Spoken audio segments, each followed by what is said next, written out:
This is the High-Stakes Lowdown, a RotoViz podcast brought to you by the Fantasy Football Players Championship. I'm Eric Balkman from the High-Stakes Fantasy Football Hour and the FFPC. You can follow me on Twitter at Eric Balkman and the FFPC on Twitter at FFPC. Before we get into the show, I want to remind everyone that you can get a listeners-only 10% discount to RotoViz by using the code RVRadio2022. That's RVRADIO2022. Your subscription gives you unlimited access to all of the RotoViz content and tools, and it supports the podcast channel. Now, without further ado, here's the latest edition of the RotoViz High-Stakes Lowdown.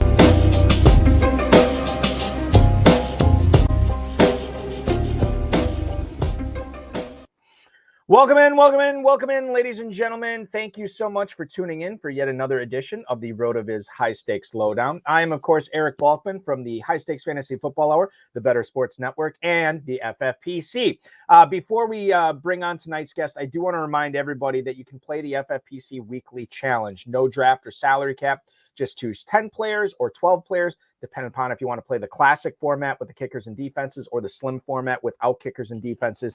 And then you can just watch them ride through the weekend's games as long as you're in before kickoff. You're in. Remember, only one player per NFL team, $35 to enter or $200 to enter, whatever price point you like there. There's 30 team contests, 150 team contests, and something new that we added this week, $200 entry, a 10-team league, winner takes all. And that winner will get a free entry into the 2023 FFPC Main Event, a contest that this year has a $1 million grand prize as well. Now, that's not the only contest we have going on at the FFPC. In fact, another one, probably our second biggest event, which I guess by number of entrants, it's our biggest event. And I want to welcome in, ladies and gentlemen, the guy who is leading the whole enchilada, heading into week 4, almost ahead of 15,000 teams. We're going to talk about how we knew Amon-Ra St. Brown was going to be awesome this year, or he had to because he loaded up on him. We're going to talk about what offenses are worrying him this year right now as we have 3 weeks of play behind us and much more. I do want to remind you that you can follow him on Twitter at Frank LaPrade, and let's bring him in right now, ladies and gentlemen, the leader in the Footballguys Players Championship heading into week 4, Frank LaPrade. Frank, welcome in, man. Hey, thanks, Balky. Thanks for having me on. I appreciate it. Always, man. It's always fun to chop it up with you for sure. And I guess, I've never been in the situation that you're in right now, but what's it like when you know that nearly 15,000 other teams are in this contest, seeing your name at the top? It's got to be awesome. But then you realize, oh man, I got another 14 weeks to go before I can actually cash just 500 grand. It's got to be an interesting feeling, right? Yeah, I've never been in this position either, but Balky, unless the FFPC has created some big prize money for leading week 3, it's been a nice thing. We all like teams that seem to have some juice. And I've had some, nice comments from people in the industry, kind of congratulate. So tiny little victory lap, but you know how this thing works, right? Footballguys Main Event is just full of amazing players. And they are lurking around, Aviv, who won the past 2 years, he's like circling around somewhere out there. Mm-hmm. And 14 weeks is a long time. This thing's a demolition derby, who knows? So I guess my answer is, I'll take it. But what did Bill Belichick say? On to Cincinnati. We're on to Cincinnati tonight. Exactly. Yeah, exactly. So this is interesting because I've never heard it called the demolition derby before, but as I'm thinking about that in my mind, that's actually a better modifier or comparison to what the FPC and the FFPC Main Event is. It's not a marathon. Marathons, you're just running against yourself and trying to beat a time, right? But in a demolition derby, you're trying to smash everybody else up and be the last guy standing. And in the NFL, that's a tough thing to do, especially I don't want to say we've been hit hard by injuries early on, but we've been hit by injuries and it's survival even to get to week 4 with your team intact. And it seems like you've done that at a bunch of your teams so far. I've had some really, really good luck on that. But when you think about the entire season, I look back on good teams that I've had, in past years. You look at the draft board, look at the team at the end of the year. It's crazy how different it is. And I think a demolition derby, every waiver night, we're all trying to duct tape the thing up and like hope the radiator doesn't explode. And you get the surprise news, CMC has a quad injury, whatever it is that week. And you've got to adapt. And that's why I think you see, I just follow a lot of really sharp players and you see them do well every year because they not only draft well, but they manage their teams incredibly well. So you went, and I don't think this is an actual industry term, but you went super zero RB on this first place team overall in the draft. A lot of people would be surprised to realize that when they looked at your team this week and saw that you were leading the whole thing and they looked at your draft, you didn't take your first running back until the middle of the 7th round. 7th round. That means the first 6 picks were all receivers, tight ends, quarterbacks. It's Tony Pollard that you went in the 7th. I want to not only get in your mind about your process in this draft specifically, but sort of your feelings on zero RB in general. Yeah. Well, when I was a kid, my mom said at the dinner table, never talk about politics, religion, or zero RB because it tends to not, it's like talking about crypto or NFTs or something. Everybody's got a pretty strong opinion. So I'm going to ask for some license. This is my opinion. Who knows how it's going to work out? But use the term super zero RB. Mm-hmm. I'm totally radicalized. This is just how I draft. There's nothing super about it. If I'm going to, and I'll just let me clarify. I call it super zero RB because zero RB to me, and I know everybody's got their own definition, but super zero RB to me is the first 5 picks, right? That you go non-running back, and whether you use them on quarterbacks, tight ends, receivers, whatever.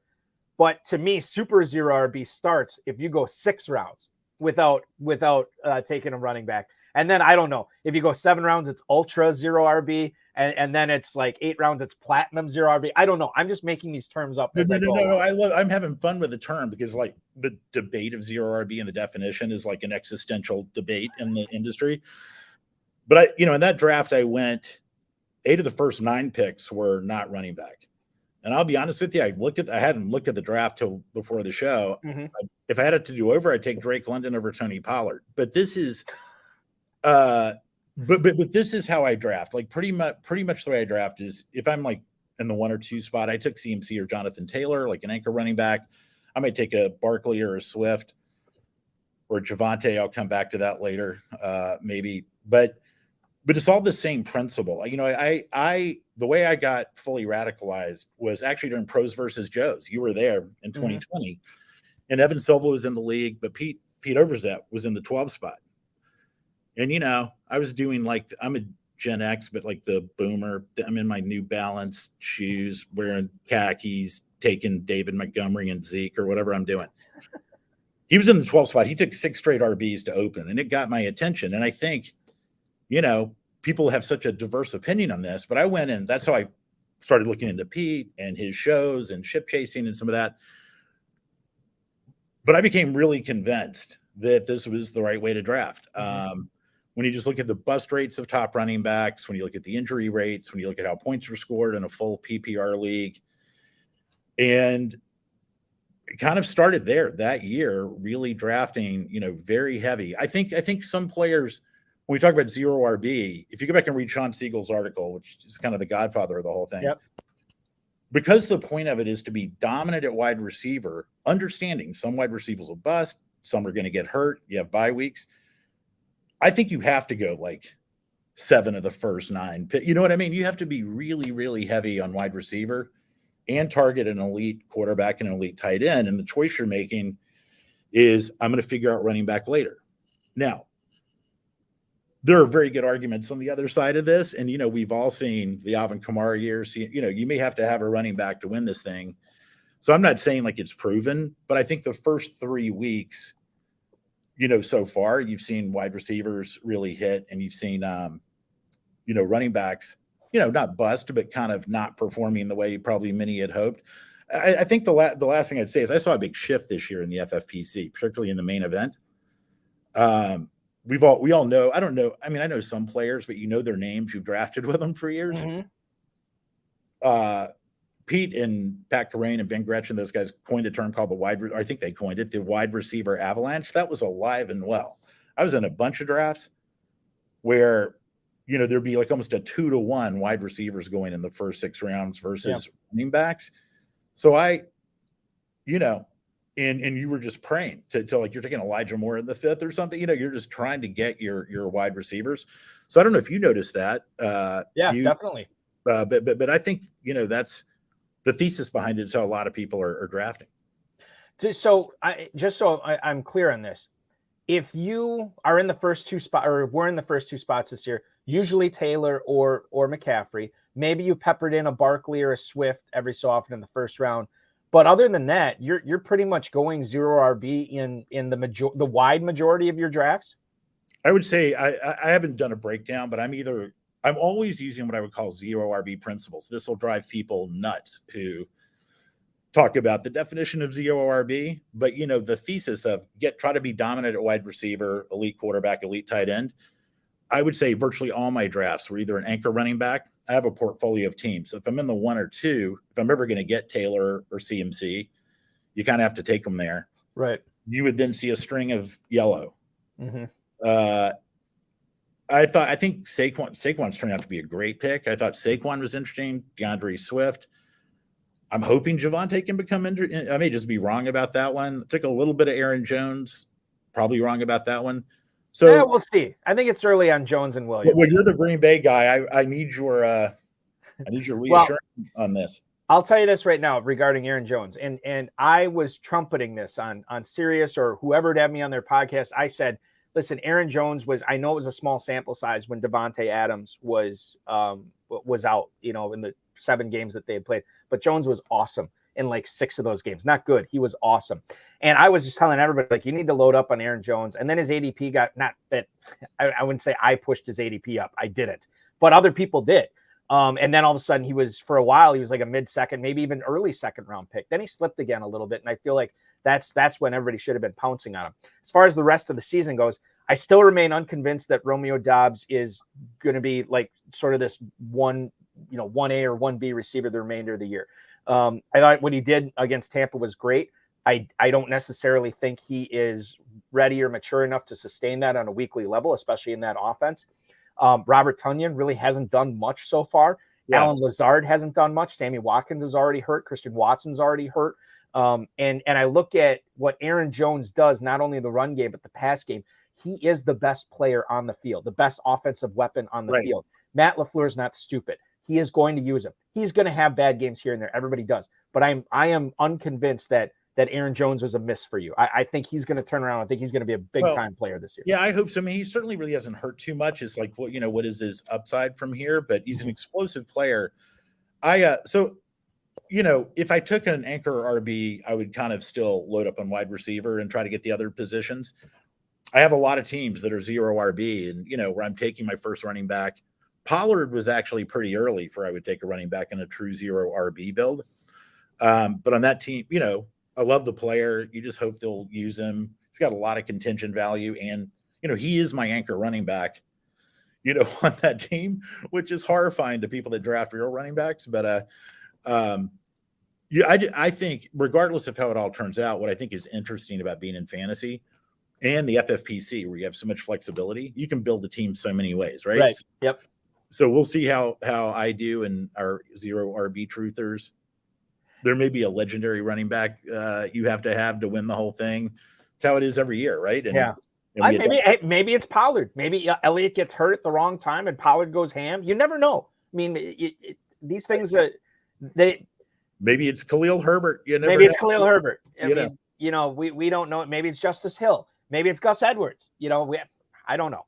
It is interesting this past week, though. You can see like Nick Chubb is just an amazing running back. But at one point, I don't know if it ended up like 5 of the top 6 running backs. I think people it's like Ramondre Stevenson, Khalil Herbert, Cordarrelle Patterson. These are all players you could have gotten in mid to later rounds. Mm-hmm. And at least structurally, that's how I approach teams. I do surround myself. I'm in my own little bubble at this point because I'm like in discords with some of the ship chasers, and I'm watching all the people that are 0. I'm in my own echo chamber. Yes. With I guess Pete Overzet is the Pied Piper of. I would say so. He's right up there. If he's not the Pied Piper, he's definitely one of the top 3 for sure. Yeah. But I enjoy the community, and that's how I draft. for better or for worse. And it's been like this is like your third year that you've really gone all in on zero RB. Yeah, I'd say part of the year in 2020, I was drafting, a little more robust RB, kind of balanced, value drafting. I think the two things I've changed, one, I've gone very heavy zero RB since then. And like almost immediately, I just did I got obsessed and went down the rabbit trail. And, the other thing is there's different views on diversification. There's a really good argument called spread out your exposures if you're playing a portfolio, obviously. For me, that's a little bit diversification. For better for worse, I go get some pretty large exposures to players I really like. In that structure, it doesn't mean they're going to pay off. It's kind of boom or bust, to be honest. And I've had both happen. But I would say those two things, the structural drafting and then really trying to have some conviction about who I fade and then who I load up on, has been the difference. I would say the difference so far, or one of the big differences so far this year, is a player you did have conviction in, a player that you're not ashamed to have a huge exposure to. He's on nearly 40% of your FFPC rosters. He's your fifth most owned player right now. And we let Amon-Ra St. Brown tumble down drafts. You got him. You scooped him up in a lot of spots. We just talked with Jamie Cox on the AHSFF Hour last Friday. He had Amon-Ra St. Brown in his second place Footballguys team. You're now ahead of him with Amon-Ra St. Brown. What did you see in Amon-Ra St. Brown this year that seemingly 90+% of the rest of the field just couldn't see? Yeah, I think a lot of people got on the Sun God over time. For me, and then there's a little bit of the, you had the Hard Knocks effect. You go back to my first drafts in June. I thought he was the most mispriced player. But the reason was, or the process behind it, or the thought process behind it was, we spend a ton of time, every player, thinking about what opportunities a rookie's going to have, what was their player profile, what was their college dominator, did they come out early? All these factors that tend to lead to they're going to be successful in the NFL. Everybody's trying to hypothesize what second-year player is going to break out. Amon-Ra, you got to see it. I mean, this is a case of like your player profile versus your lion eyes. It wasn't a 1 week sample. It was a 6 week sample. We got to see him last year. I think he was wide receiver 2 during that time. Doesn't mean he's going to be that this year, but when you're trying to project a ceiling, you got to see a ceiling. The wrap on him was, kind of his college profile, pedigree, draft capital, all that. I think you get too twisted around the axle and hanging on to that once you see how they're going to use him. And how he performed. The other big wrap was, Hawkinson was out, Swift was out, so it consolidated the targets. I don't think that was a negative. I think that was a positive, meaning he was the only show in town. Everybody knew it, and he still got open. It will. He was getting 35, 40% target shares. So, and I love the narrative. John Brown's kid, tough kid. He's naming like the 17 people drafted ahead of him. I love the Lions, Dan Campbell. I mean, I'm all in on that. And so there was probably a bit of that bias, but my thought, this could have turned out to be like, he's a perfectly fine player in the mid-5th round. And I chased him up as far as I could in the 4th round. It became, if you didn't have a later draft, he was going early 4th by the end of the whole thing. So he's hard to get. I just kind of thought, I've seen him do it, and he's either going to be fine at that price, but his ceiling could be astronomical. And let's hope he's good for next week. Maybe, yeah. And I want to get into that in a second, but before we go forward on Amon-Ra St. Brown, if he doesn't go this week, and maybe the answer to this question is there's nobody, it's zero.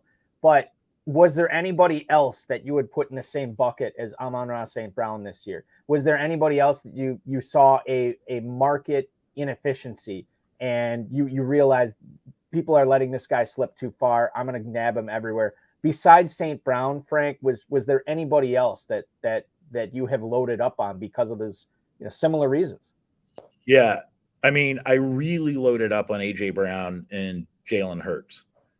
just on the thesis that offense is going to be a lot better. I mentioned Ben Gretsch, who's just a great analyst, but he wrote a great piece on AJ Brown that really kind of reconfirmed so I think I'm at something like 29% Jalen Hurts, or, around the high 20s on both of them. And yeah, but just on the theory, we were going to see a big step forward. AJ Brown coming over to that offense is going to unlock it. Devonta Smith has been incredible. So I wish I were heavier on him, but I think those were the Garrett Wilson's also somebody that I have in the high 20s. He was just going so late, and right. He was such a talent in college. Why not? Thomas Clay's piping in on the Facebook chat. He says James Robinson. How are you on James Robinson shares this year? How are you treating him coming off the Achilles tear in drafts? Well, look, I love James Robinson, and it's I love football, right? And I love the player, so I love seeing him do well. I love absolutely. It's fantastic. My exposure on him is 0.0 shares, so it's not kind of where I would want. But that's part of the you don't get them all right. If you ask me a question, name people you've missed on, there's going to be a whole laundry list, and but because of the way I draft, James Robinson was not going to be in my, what I mean, just structurally the way I'm drafting. See, I would have thought that he would have been, especially when he was going later, during June and July drafts, right? That was a miss on my part when he was going late. Well, I mean, the reason I wasn't taking him is it's really a miracle. Maybe they've perfected Achilles surgery, but I got, if it were 2 years in, you would say, because the guy has looked amazing, incredible in his career. Coming back this early from an Achilles, my own expectation was that's going to be a tough way to live. That was reflected in Travis Etienne's price, by the way. Right. He's going to be a workhorse back and all that. I'm thrilled to see him back in killing it. He's doing great. I wish I had a bunch of him, but I don't. I don't because I have almost nothing of James Robinson this year as well. And I don't regret it too, because, well, I'll say this, and I think I said this on the HSFFR a couple of weeks ago. I don't think normal rules and reality apply to two people in the NFL. It's Tom Brady and it's James Robinson, because what they've been able to do is nothing short of amazing. Brady for obvious reasons, but think about what Robinson did as an undrafted rookie free agent from Illinois State who comes into a horrible team and he finishes as RB3. Then he tears his Achilles. You think, okay, the Cinderella story is over. No, not only did he come back from that, he was ready by week 1, and he's out playing the first round pick that Jacksonville, was excited to deploy this year. It's incredible. He's got different DNA. I mean, but if I said, hey, look, I've got a deal for you. Here's the player profile. The Jags were a disaster last year. And this guy's coming off an Achilles, and, he's got to be back week 1. Why don't you draft him? I mean, I shied away from him wrongly. But if I end up getting a little buried by James Robinson, that's one of those feel-good stories. I'll take the L and just be happy for the player. Be happy for James Robinson. Absolutely. Getting back to St. Brown now. No practice yesterday, no practice today. He's still got a chance to get out there tomorrow. And normally I'd say, Frank, you got to be nervous about this. I looked at your roster. God, you have probably 4 or 5 solid options that you can deploy if St. Brown can't go this week. Do you have what's your inkling right now? Who do you think is going to go in there? St. Brown can't go. Yeah, if I just pull up on most of my team, I've got him in so many places, but because of the way I draft the first place team, I was just marveling at how deep that team is. Yeah, so I have options there. You have Brandon Ayuk, Garrett Wilson, Isaiah McKenzie. We could roll with one of them. If I look generally, though, I was taking such deep wide receiver. A lot of these teams are going to have a Devonta Smith, a Drake London, a Garrett Wilson, type, Chris Olave, something like that. And, it's just amazing. You see rookie breakouts every year, but you're just seeing a ton of pretty early breakouts on those. So across the portfolio, I think you'll probably see those kind of players. Okay. So this is a good question here for you. And I think I might know the answer, but Jordan Mason, I noticed, was I wouldn't say a high priority ad for you on the waiver wire, but you added him in a lot of leagues, a lot of your football guys leagues, main event leagues, so on and so forth. Why was an undrafted free agent like him such a guy that you made sure that you got on a bunch of your teams? He's one of your most owned players now. Yeah, I think I cornered the market on him. You might have. Look, I was actually drafting him in August. Oh, were you really? Good for you. I didn't even realize. And I went out and got him I think almost everywhere. But here's the reason, although this is not panned out, although I will tell you he's averaging 7 yards a carry.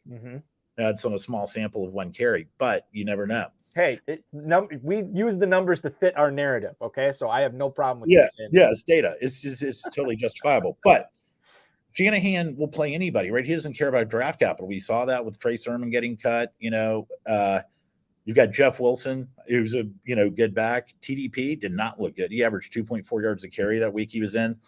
So Jordan Mason was essentially a free piece of a backfield I like. They're gonna run a lot. And he's 6'1", about 240 pounds. He played. I'm a Wake fan. I watch a lot of ACC games. He played at Georgia Tech. Got his workload cut his last year before he came out, but as a freshman, he looked really, really good. But guy hits the hole, falls forward, So when Eli Mitchell, who I really like, but he's an undrafted, what was he, a 7th round draft pick or undrafted? I think 6th. Yeah, but Eli Mitchell, pick, is the bell cow for them. Like, it's not beyond comprehension. Now, it hasn't quite panned out that well so far. I'm hanging on to him for at least another week. Going to see what emerges because they're going to run it like 35 times a game. So, we'll see. The nice thing is on when you're getting essentially free running backs, if it's not working out, I'll cut him and add another, stab, kind of lottery and kind of hope for the best. I never like those roster cloggers, right? The guys that are like, maybe there is something here. I don't want to cut them this week. But I like the guys that are literally boom or bust because you can give them a couple of weeks. And if they haven't done anything, then you release them and you don't feel bad about it. It's not a painful drop because they haven't done anything. And I think that's another advantage that people maybe don't talk about a whole lot with zero RB is because you are taking these running back stabs both in the mid rounds and in the late rounds. The last part of your roster, those last 3 or 4 picks, it's so easy to churn those 3 to 4 picks every single week. So you're always, as long as you're managing your bidding dollars right, you're always getting some like really good targets off the waiver wire on a weekly basis, not just one or 2 times, on a weekly basis. It's a great point, and you make a really astute point around contingent value. Churning this to have a running back whose ceiling is going to be, well, they ran for 25 yards and got 6 carries and 3 receptions. I mean, I'll have some players like that on my roster because I've got to start someone that gets some points, basically. But to me, like my 2 highest drafted players, drafted wide receiver was Amon-Ra. Why am I drawing a blank here? Who's the backup? Oh, Eno Benjamin for the Cardinals. You can see a profile there of that guy getting a James Conner type workload. Jaylen Warren is the epitome of this. You know what I mean? Like that guy looks good and could have a huge workload under the right circumstances. And you hold him for a while and kind of see how it pans out. I mean, the one everybody drafted mid-round was Rashad White on the contingent value with that offense. So there'll be some churn, but I have a bit of a Jordan Mason thing, I guess. So I'm just going to hang on to him, and he'll either be Derrick Henry or Elijah Penny, Yeah, well, and keep in mind, too, that at some point, Eli Mitchell will be back. At some point, TDP will be back, and maybe he won't make a difference because you're right, he didn't look good when he was in there. But at that point, do you want to keep around the 3rd string or 4th string running back with some of these leagues? It's easy to cut, move on to the next guy for sure. Now, I didn't realize you drafted Jordan Mason in all these leagues. I don't think. Oh, no. I drafted him in Greg Dortch.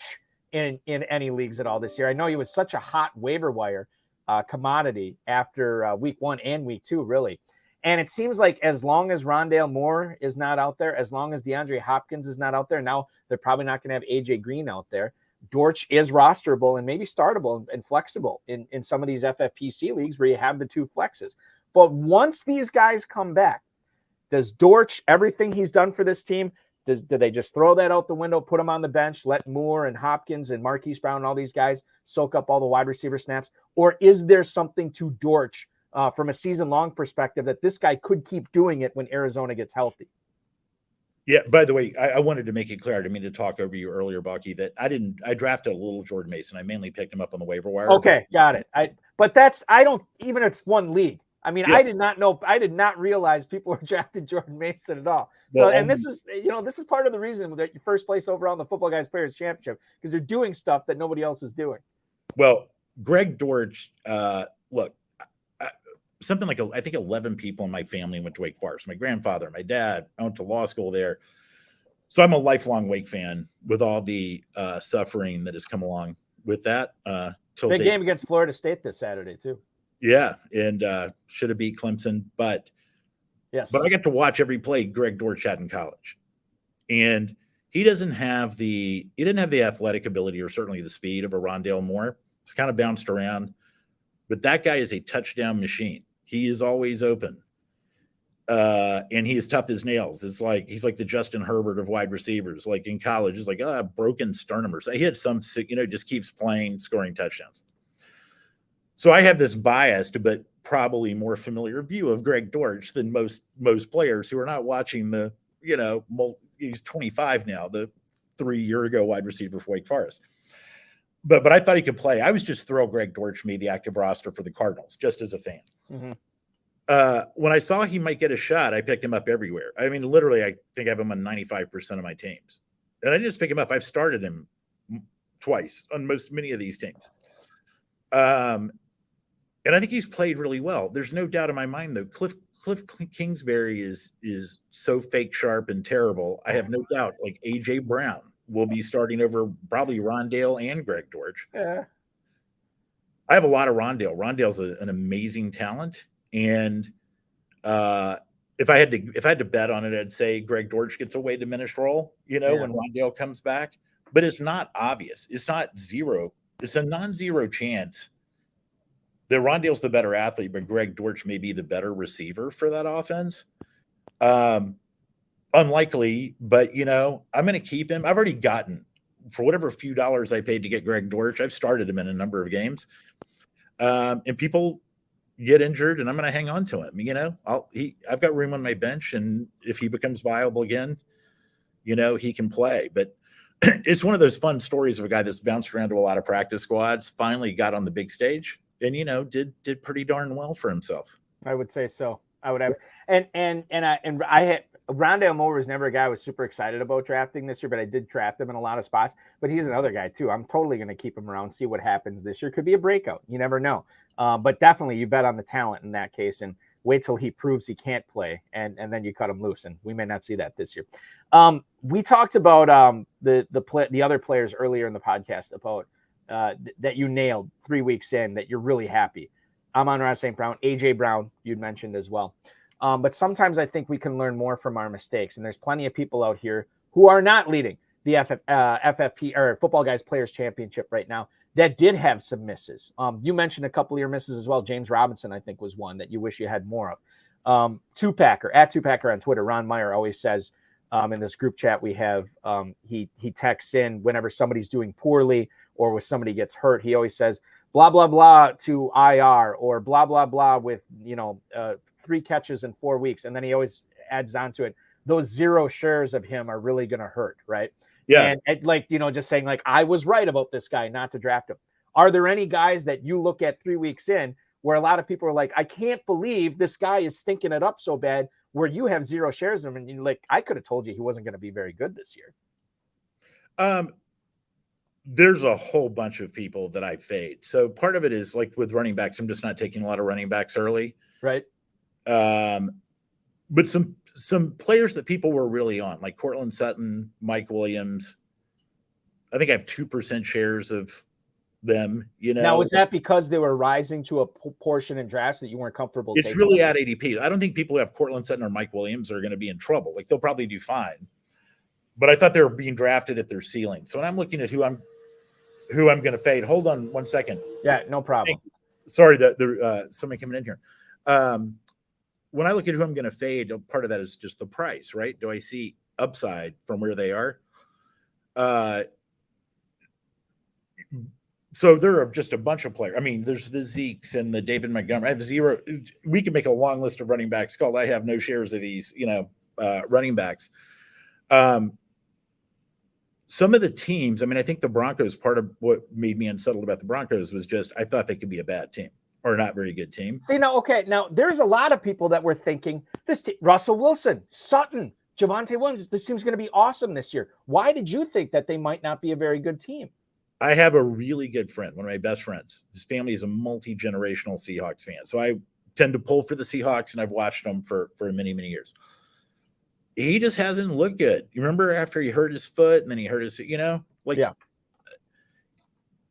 the whole thing was, well, Pete Carroll won't let him cook, although he's letting Geno cook. So Geno gets to cook. So maybe Pete knew something. And then they pay like $250 million, bring him to the Broncos. Here's a team loaded with talent on offense and on defense. And there were a lot of, by the way, it doesn't mean I'm right. Like Russell Wilson and Cortland Sutton and Jerry Jeudy may just blow up the rest of the year for all I know.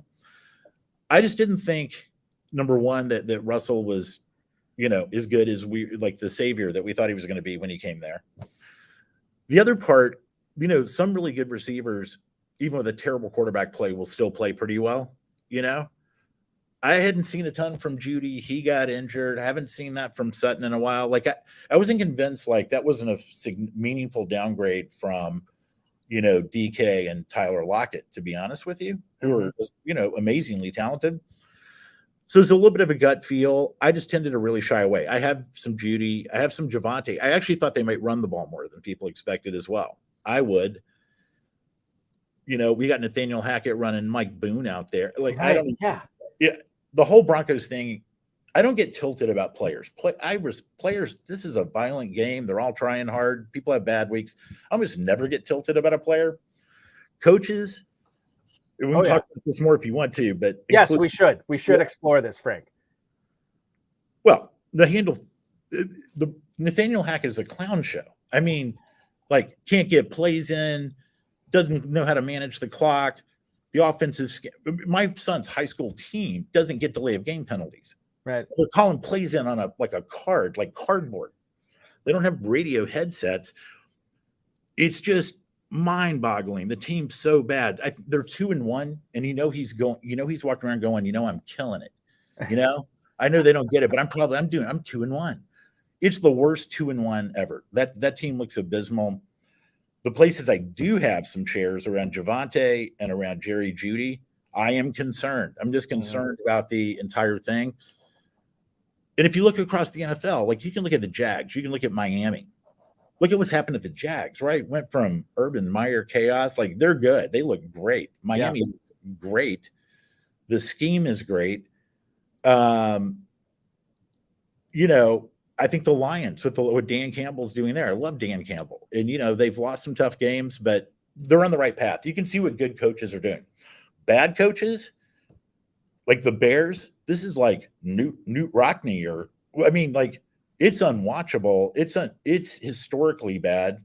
You look at the Panthers, just destroying the value of McCaffrey and DJ Moore. DJ Moore, sure. But there are good teams. You look at the Colts, they look abysmal. I love Mike Tomlin, but rolling out Mitch Trubisky when you've got like great receivers and that's terrible. The Raiders, that's terrible. The biggest one, the Cardinals. I mean, the thing has it's embarrassingly bad. So that's where I get tilted more in fantasy. I watch these games. I'm watching Red Zone. We all are, right? Mm-hmm. I'm not going to blame a player. Things happen. That's a tough environment. But if you're a coach, there are 32 coaching jobs.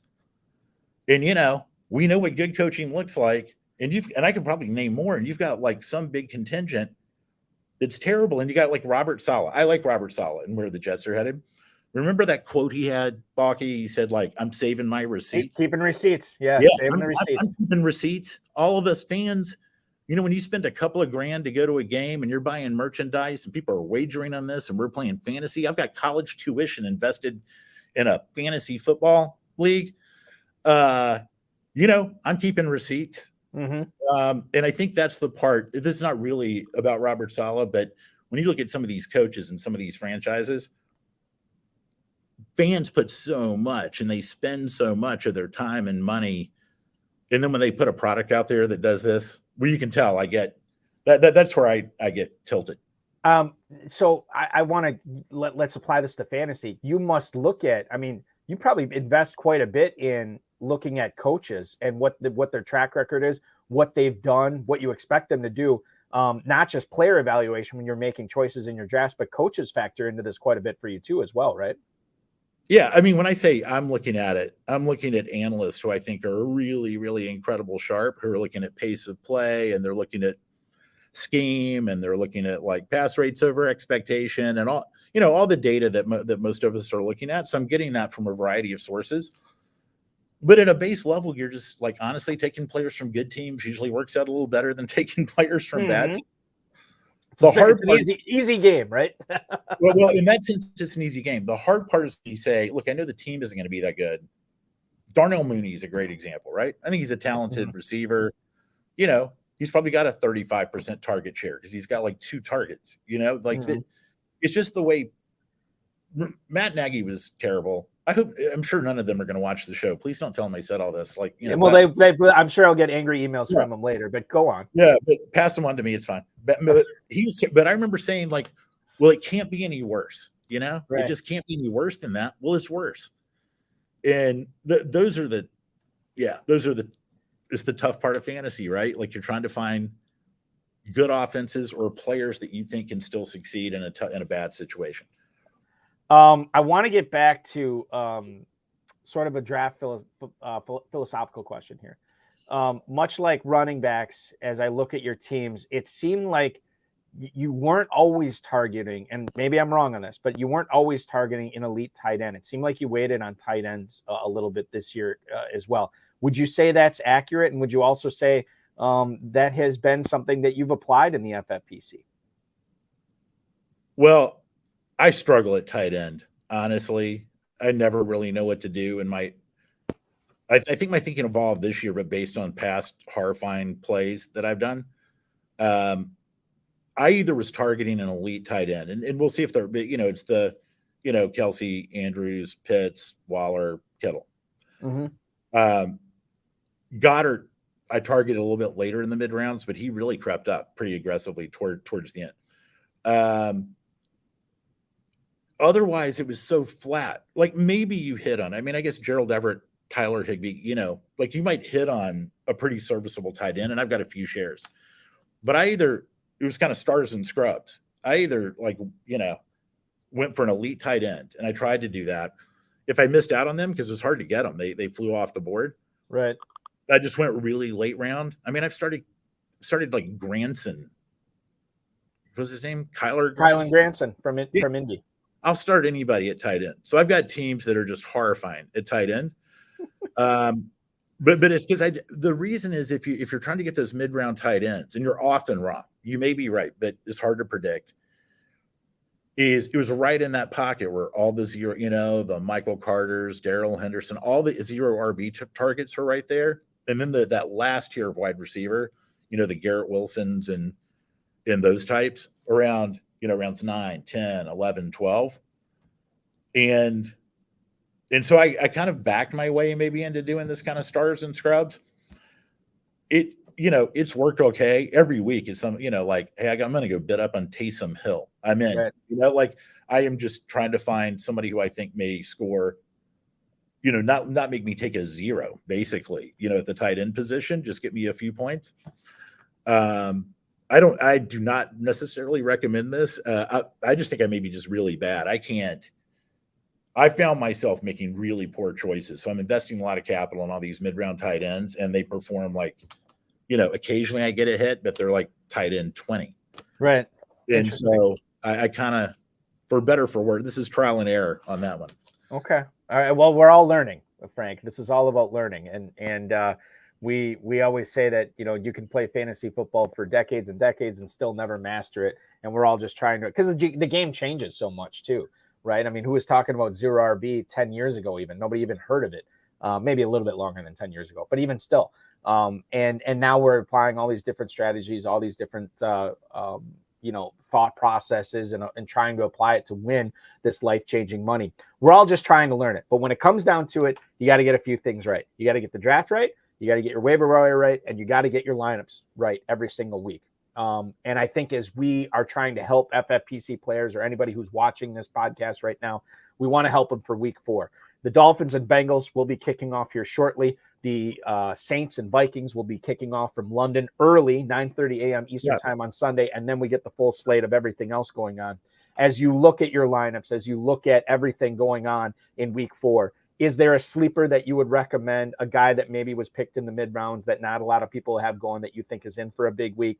And then conversely, a player that maybe was drafted high, maybe people feel like they're compelled, like, I drafted this guy high, I got to play him, that you would actually recommend against starting this week? Yeah, I mean, as far as playing, gosh, this goes back. I was stunned when you made this comment at the beginning. I'm like, oh my gosh, Eric's going to just hate what I'm going to say at the end of this because you told me you were going to ask me about. By the way, I don't know if these are sleepers, but I'm jamming Romeo Doubs in. Okay, all right. But and let me clarify what I'm going to say about Doubs. I think right now, on a week-to-week basis, right, I think he could always have a big week. I think this week is interesting because you have a situation where the Packers should be able to move the ball pretty good against New England. And you do have Lazard, who's been limited in practice. Watson, I'm not sure if he even practiced today. We know Watkins is out. So right now, yeah, I mean, Doubs is probably a pretty good flex. Over the course of the season, I'm not so sure I'd be playing him every week. But I think this week, I would have no problem with it.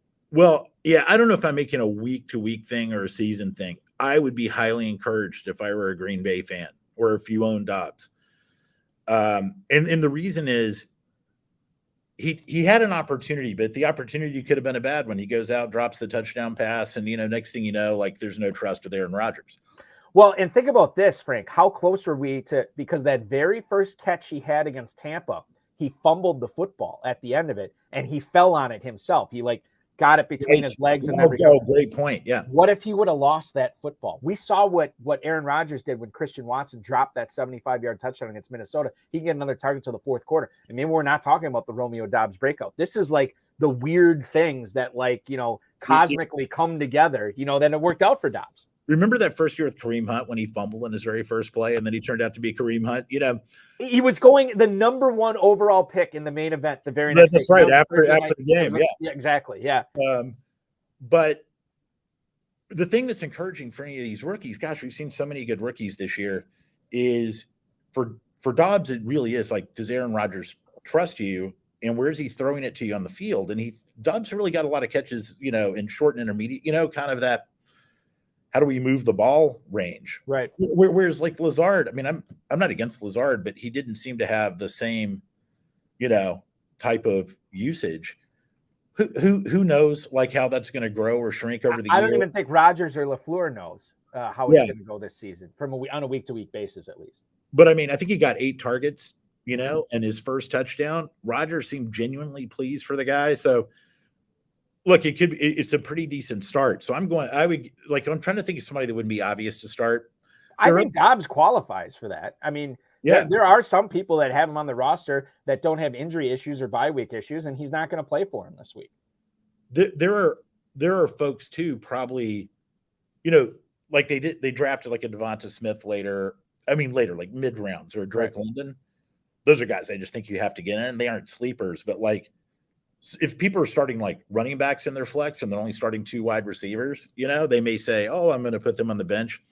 I guess the player, and this pains me to say it, that's going to be on my bench, he probably shouldn't be on most people's bench because I have a lot of depth in many of my teams, and I think he's projected for over 13 points, but is DJ Moore. And it pains me to say it. I love DJ Moore. I go back, it's like, an addiction, and I go back to him every year, and I have plenty of DJ Moore. And he's produced with the Kyle Allens of the world, and he's produced with Sam Darnold's. And, everybody thought Baker was going to be an upgrade. I just can't take it anymore. I can't, it's so hard to watch, especially when the potential of DJ Moore and you're watching what's going on.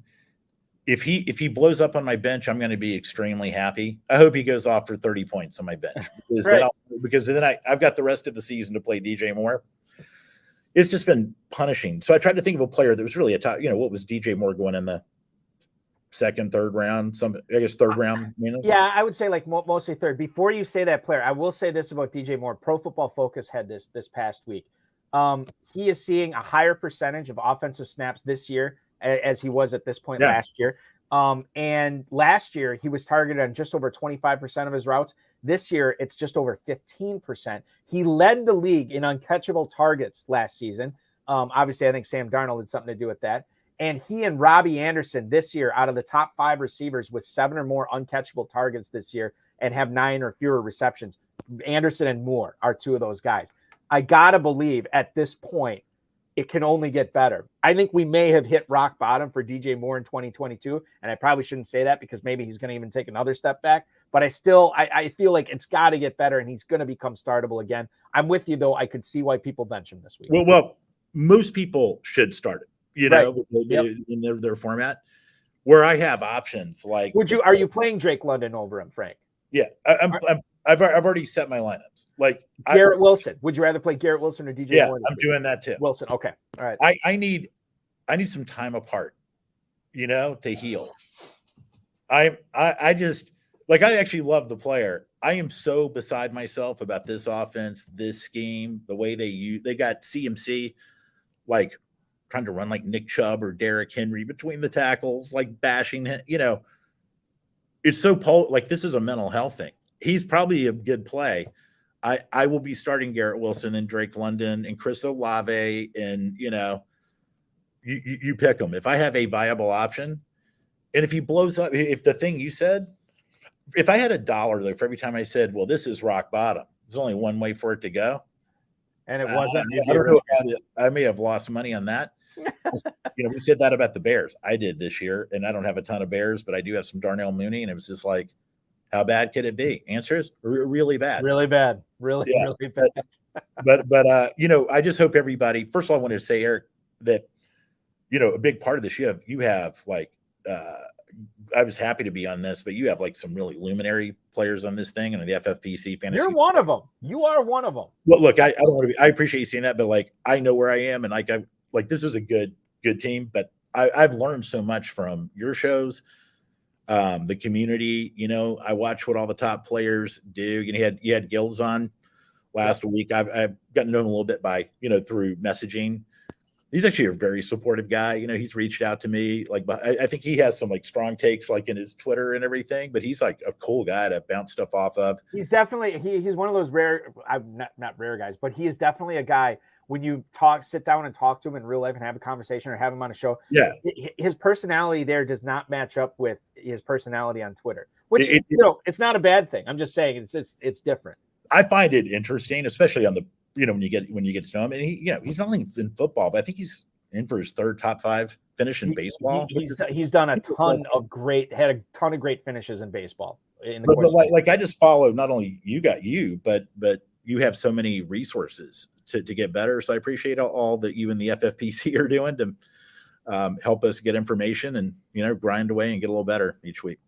And listen, I think after everybody watches this or has watched it or downloads it later, we're all going to get a little better because I know I learned a lot from you tonight. I know our viewers did too. And I can't thank you enough for carving out some time. I know we got kickoff in about a half hour, so I'm going to let you go for that. But okay.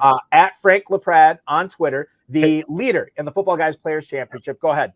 Well, I just want to say, look, I appreciate you giving my Twitter out. The number of tweets, I don't tweet.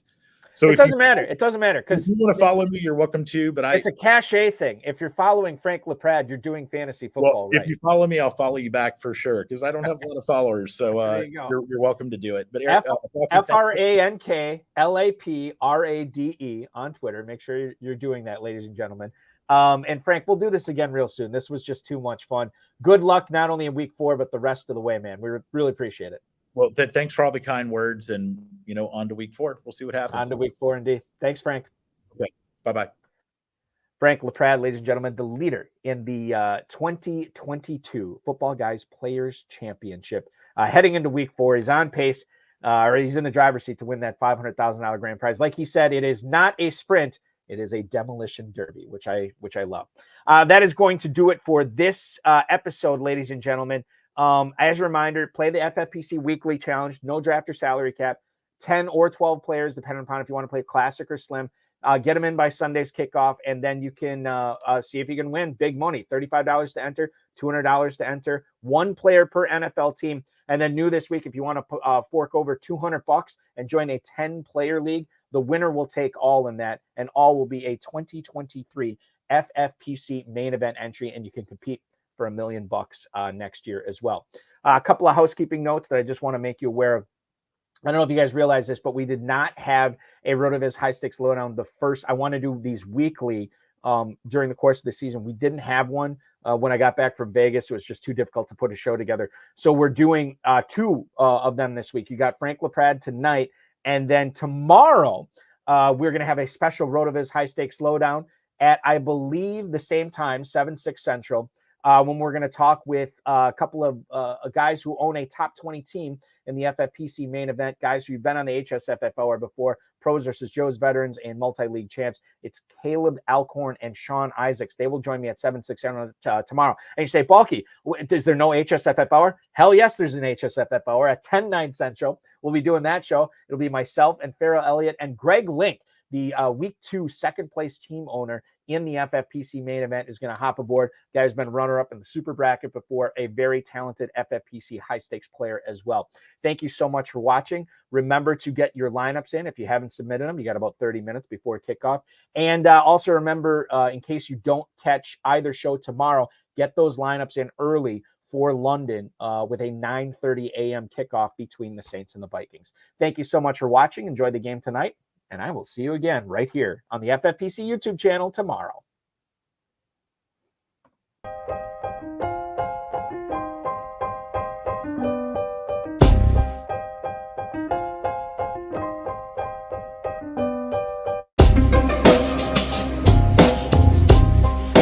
Thank you for listening to the High Stakes Lowdown, a RotoViz podcast brought to you by the Fantasy Football Players Championship.